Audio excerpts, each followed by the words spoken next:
آج سب سے پہلے چیز میں یہ عرض کرتا ہوں، آخر خدا ہے یا نہیں؟ کسی نے دیکھا نہیں، سوال تو ہے ہی ہے۔ ہم تو چلے روایات کے اعتبار سے، ہمارے گھروں سے ہمیں جو علم دیا گیا ہے ہمارے ماں باپ کی طرف سے، اور ماحول نے ہمیں جو علم دیا ہے وہ یہی ہے کہ ہم بولنے کے قابل ہوئے اسی وقت ہمیں کہلا دیا گیا تھا لا الہ الا اللہ، اللہ کے سوا کوئی معبود نہیں۔ ہمیں اللہ کے وجود کا بہت بچپن میں ہی علم دے دیا گیا، لیکن ہم بڑھتے بڑھتے اب زمانے کو دیکھنے لگے تو پتہ چلا کہ یہاں بہت سارے دہریے بھی ہیں، ایتھیسٹ ہیں، جو خدا کا ہی انکار کرتے ہیں کہ خدا ہے ہی نہیں، کوئی دین ہے ہی نہیں۔ آج میں ان کے سلسلے میں عرض کروں گا کہ آخر ایسا کیسے ہو سکتا ہے کہ کوئی خدا ہی نہیں؟ یہ اور بات ہے کہ ایک ہے، دو ہے، کون ہے، اس پر الگ بحث، لیکن جن لوگوں نے کہا ہے ہی نہیں تو مجھے تعجب ہوتا ہے کہ آخر عقل تمہاری ہے یا نہیں؟ عقل سے اگر سوچو گے تو پھر تمہیں مجبوراً کسی نتیجے پر جانا ہوگا۔ امام اعظم ابو حنیفہ رضی اللہ تعالیٰ عنہ دہریوں کے لیے کھلی تلوار تھے۔ دہریہ کس کو کہتے ہیں؟ جو خدا کا ہی انکار کرتا ہے، یعنی کوئی نہیں ہے، نہ بھگوان ہے، نہ خدا ہے، کوئی چیز ہے ہی نہیں، ہم خود سے چل رہے ہیں۔ امام اعظم رضی اللہ تعالیٰ عنہ کی بارگاہ میں ایک جماعت آئی ملحدین کی، اور وہ تلواریں لے کر کے ہی آتے تھے کہ موقع پا کر کے انہیں قتل کر دے۔ ایک دن امام اعظم ابو حنیفہ رضی اللہ تعالیٰ ان کی جماعت کو آتے ہوئے دیکھا، اور اچانک آپ اپنی مجلس سے کھڑے ہوئے اور کہنے لگے میں کچھ گہری سوچ میں ہوں۔ وہ قریب آئے اور پوچھا کیا سوچ رہے ہیں آپ؟ کہا کہ میں نے سنا ہے کہ ایک سمندر میں کشتی چل رہی ہے اور اس پر سامان خود سے لد جاتا ہے، اور بڑی برابر منزلوں پر وہ رکتی ہے اور اپنا سامان خود ہی اتارتی ہے، نہ اسے کوئی چلاتا ہے، نہ لوڈنگ ان لوڈنگ کرنے والے کوئی مزدور ہیں، وہ خود بخود سامان لیتی ہے، خود بخود سامان اتارتی ہے۔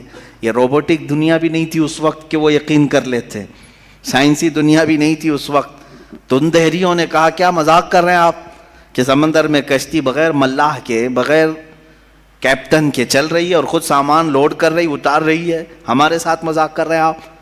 ہم عقل والے لوگ ہیں، آپ کی اس بات پر کوئی بیوقوفی یقین کر سکے گا؟ امام اعظم ابو حنیفہ رضی اللہ تعالیٰ عنہ فرماتے ہیں اتنی جب تجھے عقل ہے کہ ایک کشتی سمندر پر بغیر کسی چلانے والے کے نہیں چلتی، تو یہ پورے کائنات کا نظام بغیر چلانے والے کے کیسے چل سکتا ہے؟ برابر وقت پر سورج کا طلوع ہونا، برابر وقت پر سورج کا غروب ہو جانا، چاند کا اپنی منزلوں پر چلنا، اور یہ سمندروں کا برابر اپنے مدار میں رہنا، اور یہ زمین کا طرح طرح کے پودے اگنا، اس میں پھول کا آنا، پھلوں کا آنا، یہ کیا اللہ کے ہونے کی نشانیاں نہیں ہیں؟ کوئی تو ہے جو یہ سارا نظام چلا رہا ہے۔ ہاں تم یہ کہہ سکتے ہو کہ مشینیں ہم چلا رہے ہیں، پنکھے ہم چلا رہے ہیں، لائٹ ہم چلا رہے ہیں، چلاؤ دنیا کی ساری مشینیں چلاؤ، لیکن میں اگر ایک فیلڈ میں آؤں ان دہریوں سے پوچھتا ہوں۔ امام شافعی رحمۃ اللہ علیہ نے کیا جواب دیا؟ میں چاروں اماموں کی بات بتا دیتا ہوں۔ چاروں اماموں نے رب ذوالجلال کے وجود کے متعلق کیا کیا کہا ہے۔ امام مالک نے تو یوں فرمایا، آپ سے پوچھا گیا کہ خدا ہے، انہوں نے کہا ہاں۔ کیا دلیل کیا ہے؟ کہتے ہیں کہ زبانوں کا مختلف ہونا، انسانوں کی زبانوں کا الگ الگ ہونا اور الگ الگ نسلوں کا ہونا، یہ اللہ کے وجود کی دلیل ہے۔ امام شافعی سے پوچھا گیا آپ کوئی دلیل دیں گے کہ کوئی ہے؟ آپ نے کتنی پیاری بات فرمائی، ارشاد فرماتے ہیں شہتوت کا درخت دیکھا ہے؟ شہتوت کا درخت آپ نے دیکھا ہے؟ شہتوت جو ہے بہت باریک باریک سے پھل ہوتے ہیں، میٹھے ہوتے ہیں، اور اس کا پتا جو ہے وہ کئی قسم کے جانور کھاتے ہیں۔ شہتوت کے پتے کو شہد کی مکھی بھی چوستی ہے، شہتوت کے پتے کو گائے بکریاں بھی کھاتی ہیں، ہرن بھی کھاتی ہے، یہ سب کے سب شہتوت کے پتے کو کھاتے ہیں۔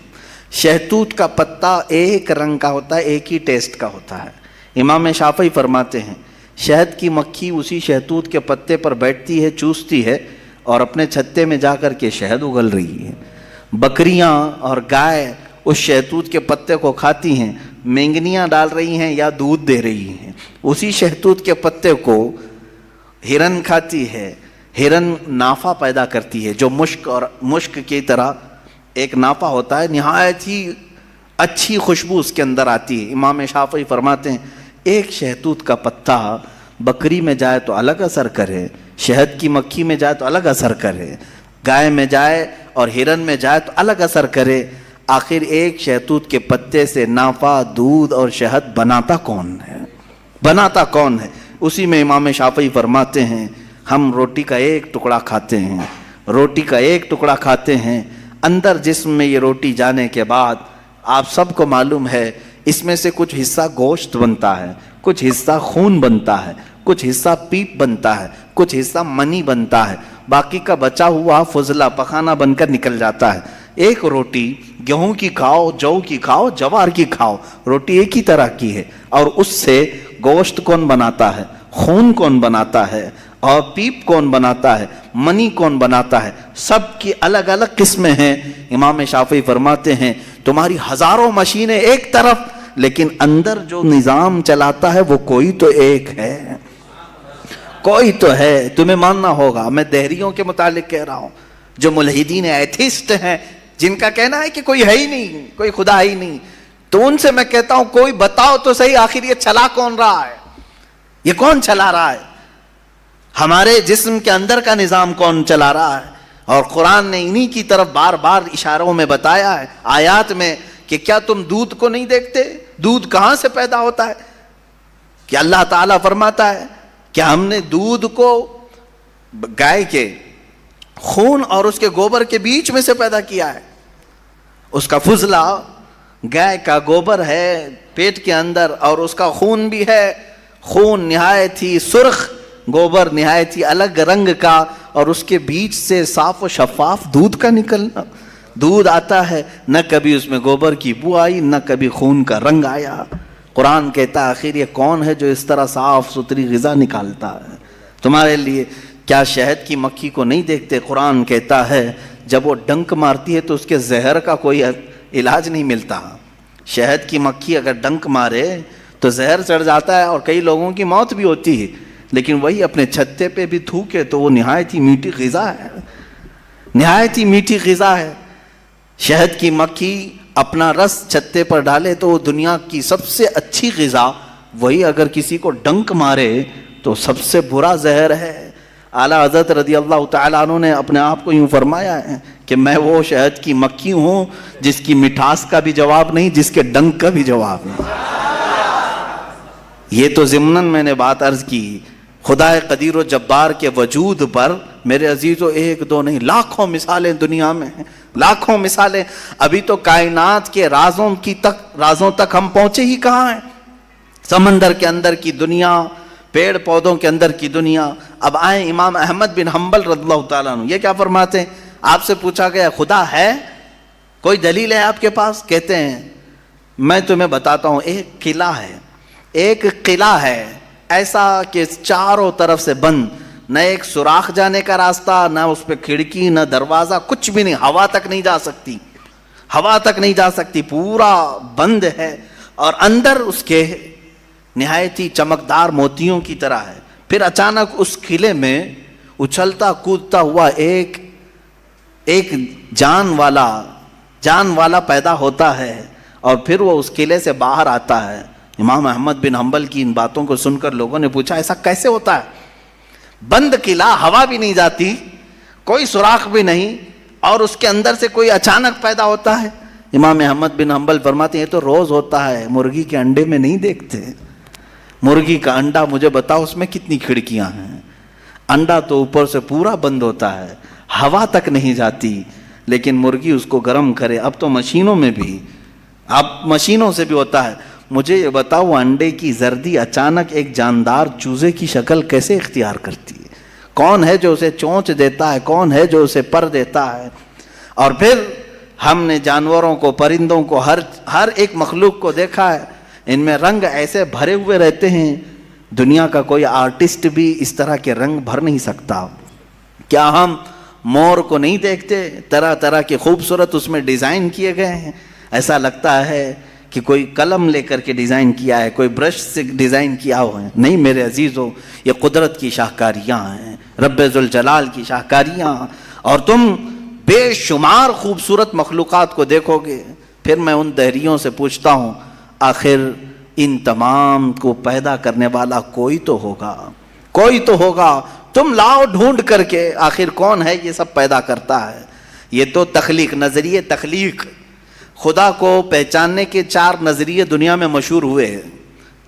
الہیات، اس کو علم الہیات کہتے ہیں جو میں بیان کر رہا ہوں، تھیولوجی، سائنس کے نظریے سے بھی، یعنی اللہ کو پہچاننے کے لیے، خدا کو ڈھونڈنے کے لیے نظریے بنائے گئے، فلسفیوں نے الگ، سائنٹسٹ نے الگ، علماء ربانیین نے الگ، حکماء نے الگ، سب کے اپنے اپنے نظریے ہیں۔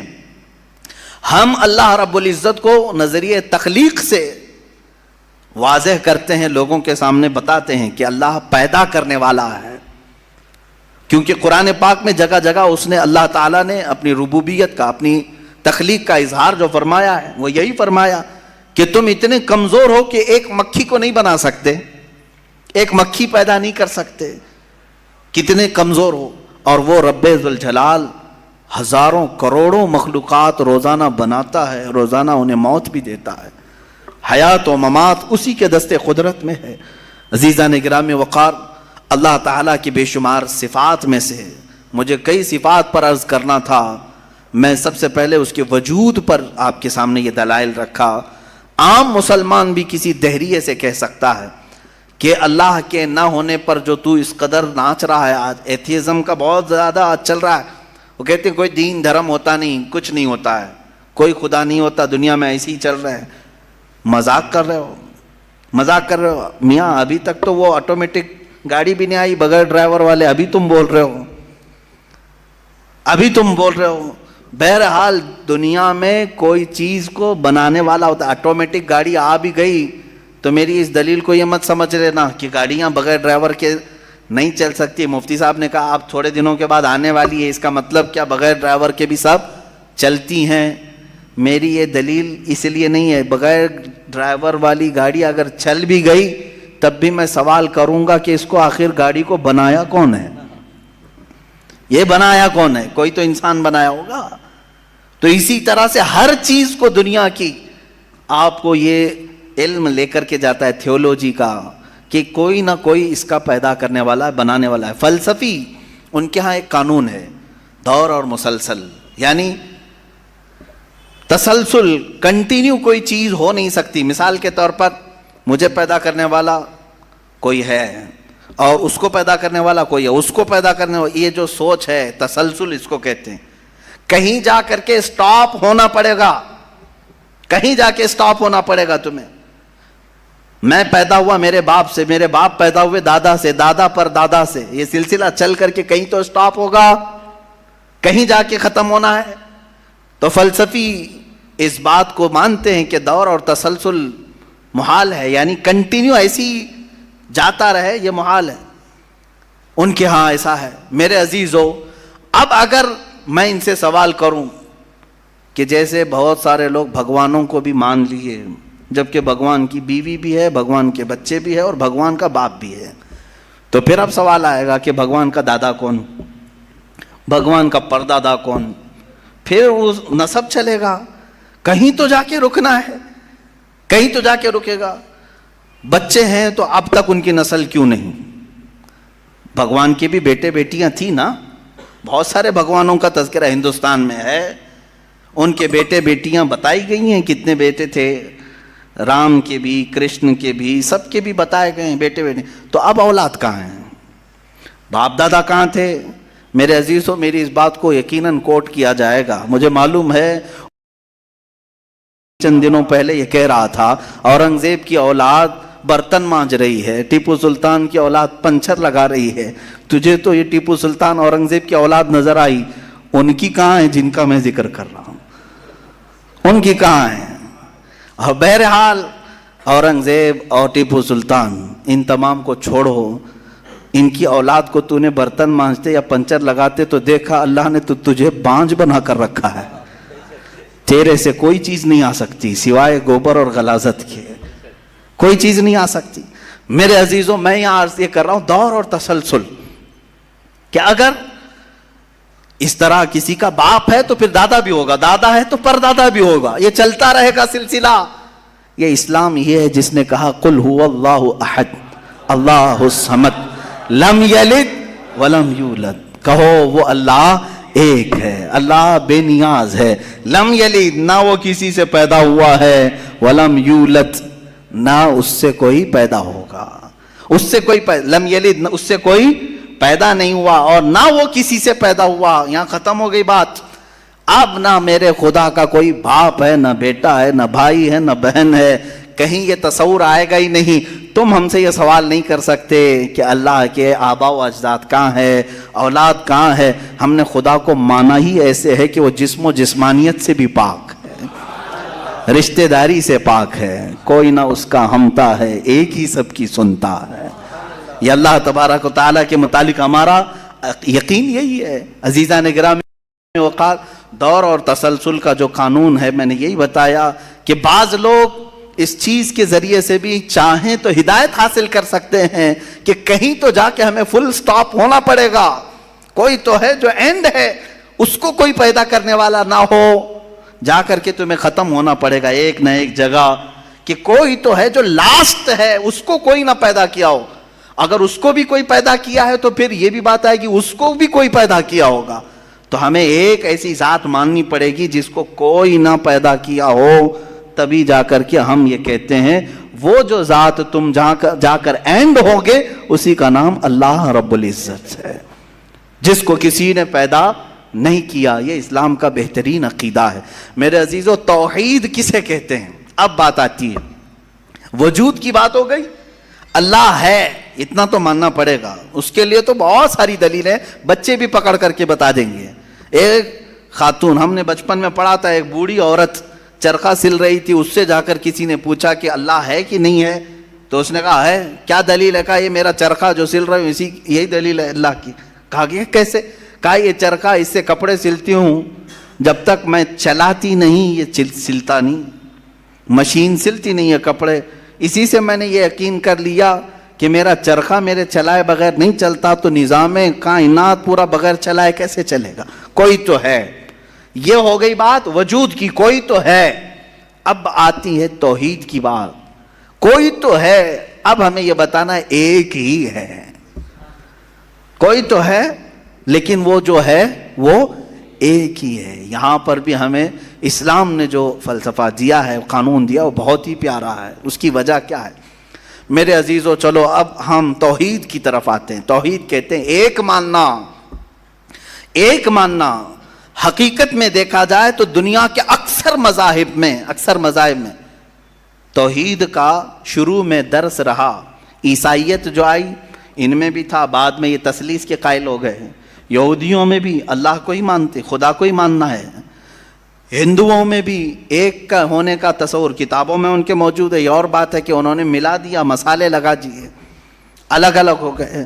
خالص جو اپنے دین پر باقی ہے الحمدللہ وہ اسلام ہے۔ آج بھی اللہ رب العزت ہے اور وہ ایک ہے، ایک ہے۔ اس پر کیا دلیل ہے؟ اس پر بھی دلیلیں دینی ہوں گی مسلمانوں۔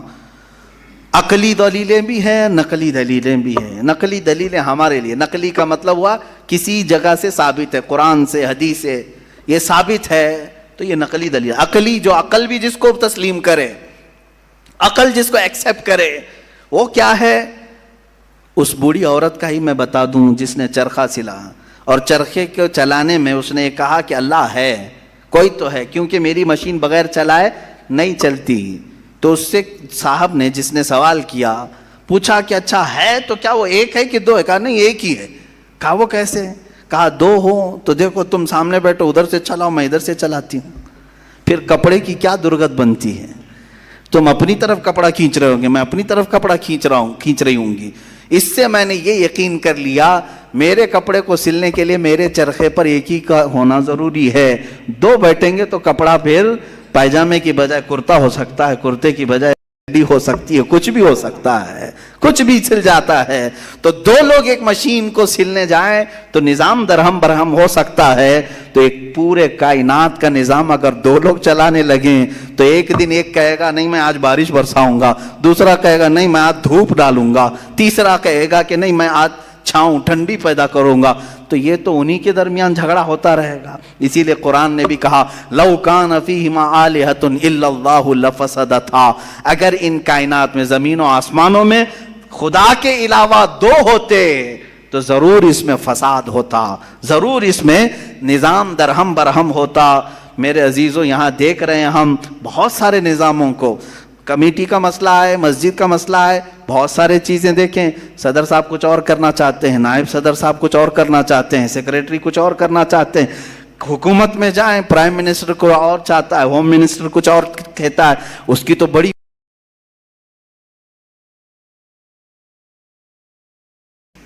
پتہ ہی نہیں ہے، لیکن نظام ایک ملک کا چلا رہے ہیں، ایک ملک کا چلا رہے ہیں۔ فساد اسی لیے ہو رہا ہے، فساد اسی لیے ہوتا ہے، اور ان کو پتہ بھی نہیں رہتا، وہ بھاشن میں کچھ اور بول کے آئے، یہ پارلیمنٹ میں کچھ اور بول کے آیا۔ یہ سب ہماری مثالیں جو میں آپ کو پیش کر رہا ہوں، دیکھ کر کے سمجھنے کے لیے۔ ایک سے زیادہ جب ہوتے ہیں تو عقلوں کا ملنا ضروری نہیں، ہر ایک کی عقل الگ الگ چل سکتی ہے۔ اب آئیے، کوئی کہہ سکتا ہے نہیں بھائی اتحاد سے بھی تو کام ہو سکتا ہے، یونٹی سے بھی تو کام ہوتا ہے، کچھ جگہ ہوتا ہے نا۔ کوئی اگر کہے کہ خدا ایک نہیں دو ہیں اور دونوں مل کے کام کرتے ہیں، دونوں مل کے کام کرتے ہیں، تو اب میں آپ کو کہتا ہوں ایک نمبر والا خدا وہ کہتا ہے آج بارش برساؤں گا، دو نمبر والا اگر اتحاد کرتا ہے اور کہتا ہے کہ نہیں ہاں تو جو کرے گا وہی میں کرتا ہوں، تو یہاں پر قانون یہ تفسیر میں فرمائے گا دوسرا والا تو عاجز ہو گیا، وہ مختار نہیں ہے پھر فیصلہ لینے میں، اور عاجز جو ہوتا ہے وہ خدا نہیں ہوتا، خدا وہی ہوتا ہے جو مالک و مختار ہے، جو خود فیصلے لے گا اور اس میں کسی کو شریک نہیں کرے گا۔ تو اگر دوسرا والا مان گیا اس کی تو وہ خود عاجز ہو گیا، اس کی اپنی نہیں چلی، دوسرے دن دوسرا چلایا اور پہلے والا راضی ہو گیا تو پہلا عاجز ہو گیا، تو خدا عاجز نہیں ہو سکتا۔ یہ ہمارا عقیدہ ہے، خدا وہی ہے جو قادر مطلق ہے، قادر مطلق، ہر چیز پر وہ خود فیصلے لیتا ہے، خود ہی اختیار رکھتا ہے۔ الحمدللہ اسلام کو اتنا پاک و صاف رکھا گیا ہے۔ خدا کا جو عقیدہ ہے ہمارے ہاں، عقیدہ توحید ہے، وہ انسان کے ذہن کو بھی پاک و صاف کرتا ہے، انسان کا ذہن بھی پاک و صاف رہتا ہے۔ اگر عقیدہ توحید تمہارا ہٹ گیا، میرے عزیزو توجہ چاہتا ہوں، توحید عقیدہ سمجھ گئے، اللہ کو ایک ماننے کا عقیدہ اگر ہٹ گیا تو پھر انسان اتنا ذلیل ہوتا ہے کہ پھر وہ ہر چیز کو خدا ماننے لگ جاتا ہے، چاہے وہ چوہا ہو کہ بلی ہو کہ سانپ ہو کہ مچھر ہو، کسی کے بھی سامنے جھکنے لگ جاتا ہے۔ توحید کا عقیدہ اگر ذہن سے ہٹ گیا، اللہ کو ایک اور بڑا ماننے کا عقیدہ ہٹ گیا، تو ہم نے ان لوگوں کو بھی دیکھا ہے جو عورتوں کی شرمگاہوں کو بھی عبادت کرتے ہیں، بہت ساری غلاظتوں کو بھی پوجتے ہیں۔ میرے عزیزو، یہ کب آتی یہ چیز؟ جب عقیدہ توحید انسان سے ہٹ جاتا ہے تو وہ بہت ہی نیچے گر جاتا ہے۔ اللہ تعالیٰ نے ذہنوں کو پاک رکھنے کے لیے یہ ہمیں کتنا بہترین عقیدہ دیا ہے، اور وہ ایک ہے، اور الحمدللہ مسلمان اسے آج بھی ایک ہی مانتے ہیں۔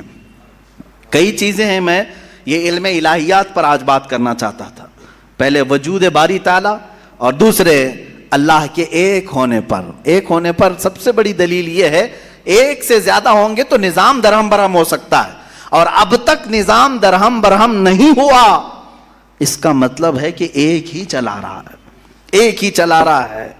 سورج کو جس طرح سے اس نے سالوں سے چلایا ہے، چاند کو جس طرح چلایا ہے، موسموں کا آنا جانا، قرآن خود یہ کہتا ہے، میں نے آیت خطبے کے بعد یہی تلاوت کی، ان فی خلق السماوات والارض واختلاف اللیل والنہار، بے شک زمینوں کی پیدائش میں، آسمانوں کی پیدائش میں اور رات و دن کے آنے جانے میں تمہارے لیے بہت بڑی نشانیاں ہیں کہ ایک ہی ہے جو اس کو اپنی مرضی سے بنایا ہے۔